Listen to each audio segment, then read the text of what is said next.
बिस्मिल्लाहिर्रहमानिर्रहीम। अस्सलाम वालेकुम। कैसे हैं आप सब? मैं हूं साइमा वैस और आप देख रहे हैं मेरा channel variety of taste. Variety of taste में आज का व्लॉग भी दूसरे व्लॉग्स की तरह इंटरेस्टिंग ही है, क्योंकि आज भी मैं आपके साथ मज़े मज़े की रेसिपीज़ शेयर करने जा रही हूँ। और काफ़ी दिनों के बाद मौसम जो था ना वो ज़रा प्यारा सा हो गया था, तो मौसम भी अपना वेदर भी दिखाऊंगी मैं आपको जनाब। तो करना बस आपने ये कि आप पूरी वीडियो एंड तक देखनी है, उसका कोई भी स्टेप मिस नहीं करना। तो चलिए स्टार्ट करते हैं। अच्छा, यहाँ पे मैं गोभी गोश्त बना रही हूँ। तेल में मैंने डाल दिया है 1 अदद प्याज, और प्याज का कलर जो है ना वो हमने करना है थोड़ा सा चेंज। जब प्याज का कलर चेंज हो जाए तो इसमें मैं डाल रही हूँ जिंजर गार्लिक पेस्ट। ये 1 टेबल स्पून है। इसको डाल के 1 मिनट के लिए हम अच्छी सी इसकी बुनाई करेंगे, और इसके बाद जो है ना हम यहाँ पे डालेंगे स्पाइसेस। अच्छा, यहाँ पे ना मैंने डाला है साबुत ज़ीरा, डाला है थोड़ा सा। मैंने पहले डालना था लेकिन मुझे याद भूल गया, तो यहाँ पे मैंने डाला है। अच्छा, इसके बाद जो है ना यहाँ पे मैंने टमाटर काट के डाल दिए हैं, 2 मीडियम साइज़ के। टमाटरों के साथ ही मैंने हरी मिर्चें 3 से 4 अदद काट के डाल दी हैं। और इसके बाद ये है बोनलेस चिकन। अच्छा, ये मेरे पास बोनलेस चिकन पड़ा हुआ था, मैंने किसी रेसिपी वगैरह में यूज़ करने के लिए रखा था, तो आज जो है ना वो इसको मैंने डाल दिया है गोभी के सालन में। अच्छा, इसको डाल के जो है ना फ्राई करेंगे, इवन कि इसका कलर जो है ना वो चेंज हो जाए। अच्छा, चिकन का कलर जब पिंक से वाइट हो जाएगा ना तो फिर इसमें स्पाइसेस डालेंगे। 1 टीस्पून सॉल्ट, 1 टीस्पून पिसी हुई लाल मिर्चें, हाफ़ टी स्पून हल्दी पाउडर डाला है मैंने, और हाफ़ टी स्पून कुटी हुई लाल मिर्चें, और 1 टीस्पून मैंने डाला है धनिया पाउडर। इन मसालों को डाल के जो है ना हम अच्छे से मिक्स करेंगे चिकन के साथ। और जब अच्छी सी इनकी बुनाई हो जाए तो फिर यहाँ पे मैं आलू और गोभी जो है ना वो इसमें डाल रही हूँ। इसको डाल के हम स्पाइसेस के साथ अच्छे से मिक्स करेंगे, और यहाँ पे थोड़ा टाइम लगेगा इसको मिक्स करने में। तो ये देखें जनाब, मैंने इसको जो है ना वो अच्छे से मिक्स कर लिया है, और यहाँ पे अब मैं इसमें पानी डाल रही हूँ।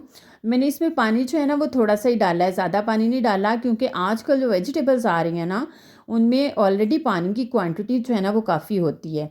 तो पानी डालने के बाद इसको मिक्स कर लें और इसके ऊपर कवर लगा दें, और दरमियान दरमियान में मैंने इसमें चम्मच जो था ना वो चलाया था, और मैंने चेक किया था कि ये गोभी जो है ना वो हमारी गल गई है या नहीं गली। तो यहाँ पे अभी इसमें थोड़ा सा जो है ना वो कसर इसमें रहती है, मतलब अभी थोड़ा टाइम इसको लगेगा गलने में। दोबारा से मैंने कवर लगा दिया था, और फिर यहाँ पे देखिए फाइनली जो है हमारा सालन जो है वो कुक हो चुका है। तो अब यहाँ पे लास्ट में मैं कुछ स्पाइसेस और कुछ जो है ना वो चीज़ें डालूँगी, और आप साथ में आपको दिखाऊँगी। अच्छा, यहाँ पे मैंने इसमें थोड़ी सी कसूरी मेथी डाली थी, इससे इसका फ्लेवर जो है ना वो बहुत अच्छा हो जाता है। 2 अदद हरी मिर्चें डाली थी, और इसके बाद जो है ना मैंने इसमें धनिया डाला था ज़्यादा सारी क्वांटिटी में। धनिया जो है ना वो वेजिटेबल्स में बहुत अच्छा लगता है। और इन सारी चीज़ों को डालने के बाद जो है ना हम इसको मिक्स कर लेंगे, और यहाँ पे मैंने गरम मसाला भी थोड़ा सा इसमें डाला है। मिक्स कर लेंगे इसको अच्छे से, और इसके बाद जो है ना हमारी गोभी जो है ना वो कुक हो चुकी है, तो हम जो है ना वो इसको प्लेट में निकालेंगे। अच्छा, मैंने ऑयल की क्वांटिटी जो है ना वो इसमें थोड़ी कम ही रखी है।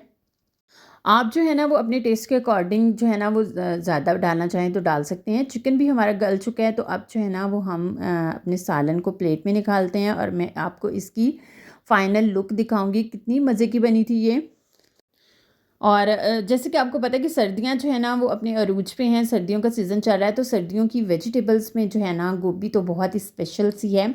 तो ये बहुत मज़े की, बहुत टेस्टी बनी थी। तो दोपहर के खाने में मैंने जनाब बनाया था गोभी और गोश्त का सालन, जो कि बहुत टेस्टी और बहुत मज़े का बना था। और इसके बाद जो है ना मैं आपको दिखाती हूँ अपना वेदर। अच्छा, सर्दी पिछले दिनों में लास्ट डेज़ में, लास्ट 15 टू 20 डेज़ में ना सूरज बिल्कुल भी नहीं निकला, और काफ़ी दिनों के बाद अब जो है ना 2 दिन से सूरज निकलना शुरू हो गया है। तो यहाँ पे ये देखें, मैं अपना ग्रीन एरिया आपको दिखाती हूँ।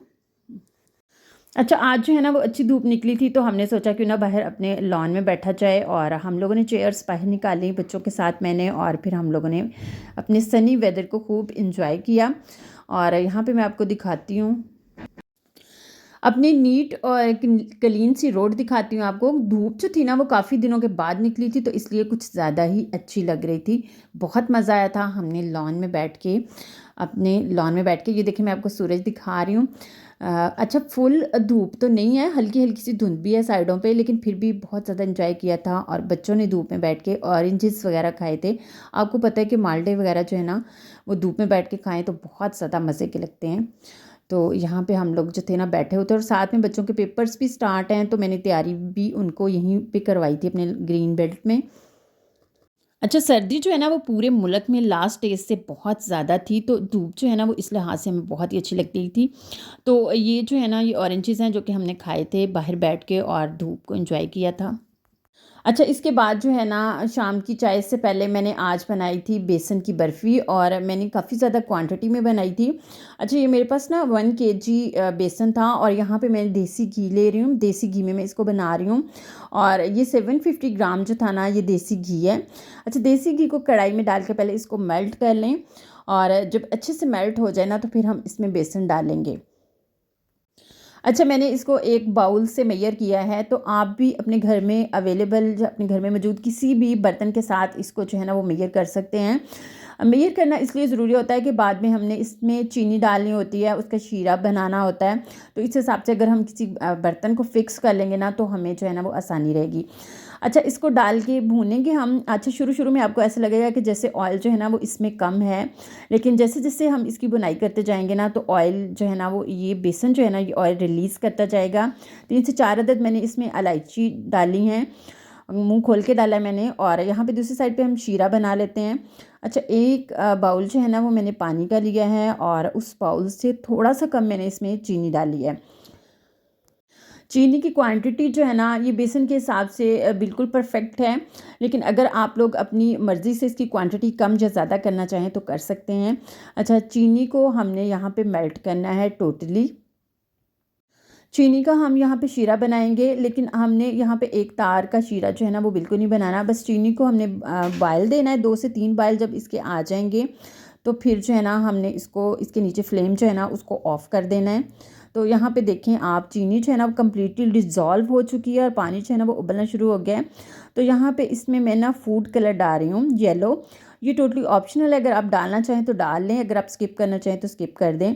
इसको डालने के बाद इसको अच्छे से मिक्स कर लें, और इसके बाद जो है ना इसके नीचे फ्लेम बंद कर लें। हमारा शीरा तैयार हो चुका है, और दूसरी तरफ बेसन की बुनाई जो है ना वो अभी जारी है। अच्छा यहाँ पे ये बेसन की बर्फ़ी बनाते हो ना आपको बेसन को काफ़ी ज़्यादा भूनना पड़ता है। तो यहाँ पे देखें बेसन जो है ना ये अब जो है ना ये सख्त होना शुरू हो गया है। अच्छा एक स्टेज आती है भूनते-भूनते कि ये थोड़ा हार्ड हो जाता है। इसमें चम्मच चलाना ना इस स्टेज पे काफ़ी ज़्यादा मुश्किल हो जाता है, लेकिन हमने इसकी बुनाई जो है ना वो अभी और करनी है। ये हार्ड होगा, और हार्ड होने के बाद जब ये सॉफ्ट हो जाए तो फिर ये इसकी निशानी होती है, क्योंकि ऑयल जो है ना वो टोटली बेसन में से रिलीज़ हो जाता है। और जब ऑयल टोटली बेसन में से रिलीज़ हो जाए ना, मतलब बेसन जो है वो सॉफ्ट कंडीशन में आ जाए, तो इसका मतलब है कि इसकी बुनाई जो है ना वो कंप्लीट हो चुकी है। आपने कच्चे में आपने बिल्कुल भी शीरा नहीं डालना, अदरवाइज़ इसकी स्मेल जो है ना वो अच्छी नहीं लगती। तो जनाब आज जो है ना शाम की चाय के साथ हम बेसन की बर्फ़ी खाएंगे, तो मैं यहाँ पे बना रही हूँ। अब यहाँ पे देखें ये सॉफ्ट होना शुरू हो गया, और बड़े इजीली चम्मच जो है ना इसमें घुमाया जा सकता है। तो यहाँ पे देखें अब जो है ना हमारा बेसन भुन चुका है, और इसकी इतनी ज़बरदस्त सी खुशबू आ रही है पूरे घर से। अच्छा इसकी बेसन की बुनाई करते हुए आपने नीचे फ्लेम जो है ना वो मीडियम टू स्लो रखना है, अदरवाइज़ आपका बेसन जो है ना वो बहुत जल्दी जल्दी नीचे जो है ना वो लगना शुरू हो जाता है। तो यहाँ पे इसकी बुनाई कंप्लीट हो चुकी है। अब मैं इसमें अपना तैयार किया हुआ शीरा जो है ना वो डाल दूँगी। और यहाँ पे जब आप शीरा डालेंगे ना तो आपको ऐसे लगेगा कि ये इसकी क्वांटिटी जो है ना वो शीरे की बहुत ज़्यादा है, लेकिन रियलिटी में ऐसा नहीं होता। क्वांटिटी जो है ना वो इसके अकॉर्डिंग बिल्कुल सही होती है। ये बहुत जल्दी इसमें डिज़ोल्व हो जाता है, और आपका बर्फ़ी जो है ना वो बहुत परफेक्ट बनती है। तो यहाँ पे आपने चम्मच जो है ना वो इसमें मसलसल चलाना है, ताकि गुठलियाँ वगैरह जो है ना वो ना बने। जल्दी जल्दी से चम्मच चलाते जाएं, और ये जल्दी जल्दी से ही हार्ड होता जाएगा। तो यहाँ पे देखिए मैं इसमें चम्मच चला रही हूँ, और नीचे जो है ना वो फ्लेम मैंने मीडियम रखा हुआ है। मीडियम फ्लेम पे अब जो है ना वो हम इसमें शीरा जो है ना उसको मिक्स कर रहे हैं। तो यहाँ पे देखिए कितनी जल्दी ये हार्ड होना शुरू हो गया है, और जब ये मज़ीद थोड़ा सा हार्ड हो जाएगा तो फिर हम इसके नीचे जो है ना वो फ्लेम जो है वो बंद कर देंगे। और क्योंकि हमने इसको जमाना है, हमने इसको शक्ल देनी है, शेप देनी है, तो इसलिए हम इसको बहुत ज़्यादा यहाँ पे हार्ड नहीं करेंगे। और वैसे भी ये बहुत ज़्यादा हार्ड होता भी नहीं है क्योंकि हमने इसमें घी डाला होता है। अच्छा, यहाँ पे आप जो है ना वो इसकी कंसिस्टेंसी चेक करें। इसकी कंसिस्टेंसी जो है ना वो इतनी ही होनी चाहिए, मतलब इसको इतना ही सॉफ्ट होना चाहिए। अब जो है ना वो नीचे फ्लेम बंद कर देंगे और इसको थोड़ा सा रूम टेम्परेचर पे आने देंगे। और दूसरी साइड पे जिस डिश में हमने इसको जो है ना इसकी बर्फ़ी बनानी है ना, इसकी टिक्कियाँ वगैरह, उसको हम जो है ना वो ऑयल के साथ अच्छे से ग्रीस कर लेंगे। और जब बेसन थोड़ा सा रूम टेम्परेचर पे आ जाए तो फिर हम यहाँ पे इसको जो है ना वो डाल के इस तरह से इसको सेट करेंगे। सर्दियों का मौसम है तो सर्दियों में ये रेसिपी जो है ना वो सर्दियों की आप इसको सौगात कह सकते हैं। ये बहुत मज़े की बनती है और हेल्दी पॉइंट ऑफ व्यू से भी बहुत अच्छी होती है। तो अपने घर में इसको सर्दियों में ज़रूर ट्राई कीजिएगा। और देसी घी में बनती है तो इसका टेस्ट जो है ना वो बहुत ज़बरदस्त होता है। देखिए, मैंने इस सारी को सेट कर लिया है। और यहाँ पे देखें, 1 kg बेसन था मेरा और इतनी ज़्यादा जो है ना वो बन जाएंगी। अब जो है ना वो मैं छुरी के साथ इसकी शेप जो है ना वो पहले ही सेट कर लूँगी। अच्छा, आप जो है ना इसको बाद में भी सेट कर सकते हैं। मैंने इसको पहले सेट कर दिया था और सेट करने के बाद मैंने इसको जो था ना 3 से 4 घंटे के लिए रख दिया था। तो फिर अच्छे से ये वाली टिक्कियाँ जो है ना इसकी बन जाती हैं, बेसन जो है ना वो अच्छे से जम जाता है। अच्छा, अभी जो है ना वो हमारा एक काम रहता है, हमने इसको अच्छे से प्रेजेंट करना है। या आप कह सकते हैं कि हमने इसको गार्निश करना है। यहाँ पे मैं ड्राई फ्रूट्स के साथ जो है ना वो इसको अच्छे से गार्निश कर रही हूँ, क्योंकि ड्राई फ्रूट्स के बगैर जो है ना ये वाली रेसिपी या हमारी कोई भी मिठाई जो है ना या कोई भी मीठा जो है ना वो कंप्लीट नहीं होता। तो यहाँ पे मैंने बादाम और पिस्तास के साथ इसको जो है ना वो सेट किया है, डेकोर किया है। और ये वाले जो है ना ये छोटे वाली ट्रे जो है ना इसको भी हम इस तरीके से अच्छे तरीके से काट लेंगे और इसके ऊपर भी हम जो है ना वो ड्राई फ्रूट्स जो है ना वो स्प्रिंकल करेंगे। तो अब दोनों डिशेस जो है ना वो रेडी हो चुकी हैं, इनको हम साइड पे रख देंगे ताकि ये अच्छे से जम जाएं और बाद में जो है ना वो हम शाम की चाय के साथ इसको अच्छे से खा सकें।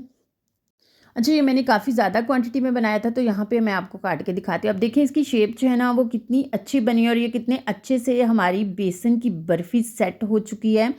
अब जो है ना वो हम इसको डिश में निकालते हैं और मैं आपको इसकी जो है ना वो फाइनल लुक दिखाती हूँ। तो देखें जनाब, हमारी बेसन की बर्फ़ी इतनी मज़े की, इतनी ज़बरदस्त बनी थी और सर्दियों की सौगात है ये। सर्दियों में इसको ज़रूर ट्राई कीजिएगा। हेल्दी पॉइंट ऑफ व्यू से बहुत अच्छी होती है क्योंकि इसमें डाली गई हर चीज़ जो है ना वो आपकी सेहत के पॉइंट ऑफ व्यू से बहुत अच्छी है।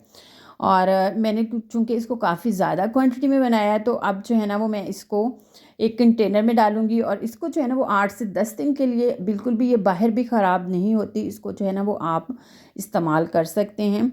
और ये देखिए मैं इसको बंद कर दूँगी और इसको जो है ना वो हम पूरे 8 से 10 दिन जो है ना वो इसको खा सकते हैं। तो जनाब ये थी हमारी बेसन की बर्फ़ी और इसके साथ साथ शाम की जो चाय है ना वो भी रेडी हो चुकी है। तो मैं चाय को कप्स में डाल रही हूँ और साथ में हम बेसन की बर्फ़ी को एंजॉय करेंगे। और ये देखें कितनी सॉफ्ट सी भी है और इसकी शेप भी बड़े अच्छे तरीके से सेट हुई है। जब तक मैं चाय बना रही हूँ, चाय कप्स में डाल रही हूँ, आप जल्दी से मेरी वीडियो को लाइक कर दें, शेयर भी कर दें अपने फ्रेंड्स के साथ, रिलेटिव्स के साथ, अपने जानने वालों के साथ। और कैसी लगी मेरी आज की रेसिपीज़ आपको कमेंट सेक्शन में मुझे ज़रूर बताइएगा और इनको ट्राई भी लाजमी कीजिएगा। खुश रहें, अल्लाह ताला की रहमतों के साए में रहें। इंशाल्लाह एक नई रेसिपी या नए व्लॉग के साथ मुलाकात होगी। तब तक के लिए मुझे दें इजाज़त। अल्लाह हाफिज़।